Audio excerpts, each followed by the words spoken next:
if you're paying that close attention, really appreciate it. But yeah, today is the Feast of St. John of the Cross. You'll often see him picture holding a cross, and so he's St. John of the Cross. But anyways, he was imprisoned, if you can believe this. He was a priest. He was imprisoned by his own order because he was trying to reform it and trying to get some order, bring some order back into it, into the classic greatness of its tradition. A lot of people often want to go back and say, hey, we've gotten a little bit too lax here. We've let too many liberal ideas come in. Let's get back to the core of what we believe. And you know what they did to him? They just tossed him under the bus, put him in prison.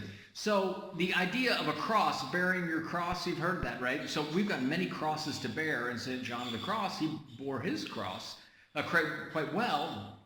And as we see now with all of us, we've got a lot of the politicians out there. Some of them in your own representatives in your own backyard have signed on to try to make sure that their constituents, the constituents that voted for them in a majority, are represented, and that their voice and that their vote is not being diminished by illegal votes, just asking for a little bit of, to explore this situation a little bit more. And the left, the people, these aren't even of their own party. These are people of their, let's call them their own Americans. People of their own ilk are throwing every kind of hate against them on Facebook. And so our politicians, we each have our own cross to bear in this fight, but our own politicians do too.